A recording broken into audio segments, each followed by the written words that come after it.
Big pass Tamil season 9ல இந்த வாரம் சனிக்கிழமை எபிசோட்ல ஒரு மிகப்பெரிய ஒரு ரோஸ்ட் வந்து ஆதிரைக்கு தான் கிடைச்சிருக்குதாம். அதுவும் ரூல் பிரேக் பண்ணது, அவங்களுக்குன்னு குறிப்பா சில விஷயங்களை உருவாக்கிக்கிட்டு அந்த சர்க்கிள்குள்ளே வர்றது, இது எல்லாத்துக்கும் விஜய் சேதுபதி அவர்கள்கிட்ட இருந்து ஒரு தரமான பதிலடி கிடைச்சிருக்குதாம். அதோட விவரத்தை தான் இந்த உள்ள பார்க்க போறோம். வீக்கெண்ட் வந்துட்டாலே விஜய் சேதுபதி யாருக்கு குறும்படம் போட போறாரு, யாரை ரோஸ்ட் பண்ண போறாரு அப்படிங்கிற மாதிரி ஒரு எதிர்பார்ப்பு ஏற்படும்.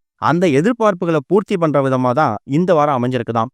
அதுவும் ஒரு மிகப்பெரிய ரோஸ்ட் யாருக்கு இருக்குன்னா ஆதிரைக்கு தான். மாஸ்க் டாஸ்க் வரும்போது ஆதிரை நீங்க எந்த டீம் அப்படிங்கிற மாதிரி கேட்டிருக்காரு. நான் வந்து சூப்பர் டிலக்ஸ் டீம் சார் அப்படிங்கிற மாதிரி ஆதிரை பதில் கொடுத்திருக்காங்க.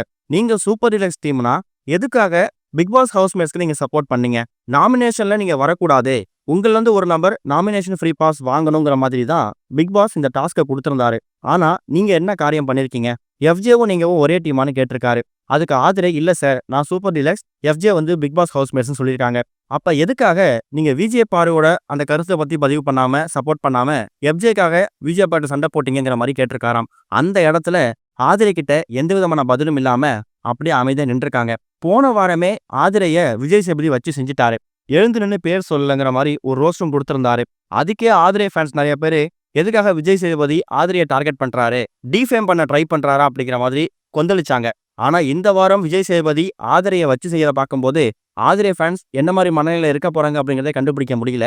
ஏன்னா அந்த அளவுக்கு ஒரு மிகப்பெரிய ரோஸ்ட் காத்துட்டு இருக்குதாம். குறிப்பா எஃப்ஜே கூட சேர்ந்து சைன் லாங்குவேஜ்ல பேசுறது, ஹஸ்கி வாய்ஸ்ல பேசுறது, மைக்கை மறைச்சிட்டு பேசுறது, இது மாதிரி பல விஷயங்களுக்கும் எக்கச்சக்கமான வார்னிங் ஆதிரைக்கு கொடுக்கப்பட்டிருக்குது.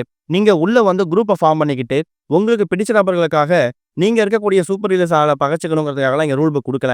நீங்க இண்டிவிஜுவல் கேம் விளையாட தான் வந்திருக்கீங்க.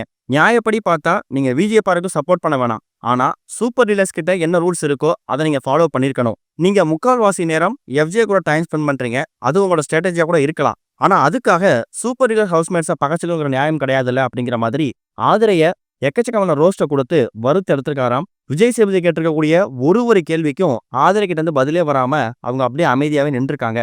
அடுத்ததா துஷாரோட அந்த கேப்டன்சி பதவி பறிபோனதுக்கு முக்கியமான காரணம் ஒன்னு எஃப்ஜே ஆதிரை அப்படிங்கிற மாதிரி ஆணித்தனமாவே சொல்லியிருக்காராம். நீங்க 2 பேரும் பண்ண அதிகப்படியான ரூல் பிரேக், தூங்குனது, மைக்கை மறைச்சு பேசினது, மைக்கை கழட்டி வச்சு பேசினது, இது எல்லாமே உங்களை பாதிக்குதோ இல்லையோ துஷாரை பயங்கரமா பாதிச்சிருக்கு. அதையும் ஞாபகத்துல வச்சுக்கோங்க அப்படிங்கிற மாதிரி இந்த வாரம் ஆதிரைய விஜய் சேதுபதி வச்சு செஞ்சுட்டாராம். கண்டிப்பா இது ஆதிரை ஃபேன்ஸுக்கு எப்படின்னு தெரியல.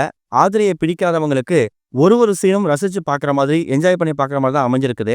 விஜய் சேதுபதி அவரோட இந்த ஒரு ரோஸ்ட்டுக்கு அப்புறமா ஆதிரை வரக்கூடிய அப்கமிங் வீக்ல என்ன மாதிரி கேம் பிளே பண்ண போறாங்க, இண்டிவிஜுவல் கேம் ஆடுவாங்களா, எஃப்ஜே விட்டு கொஞ்சம் ஒதுங்கி இருப்பாங்களா அப்படிங்கிறத நம்ம வெயிட் பண்ணி தான் பார்க்கணும்.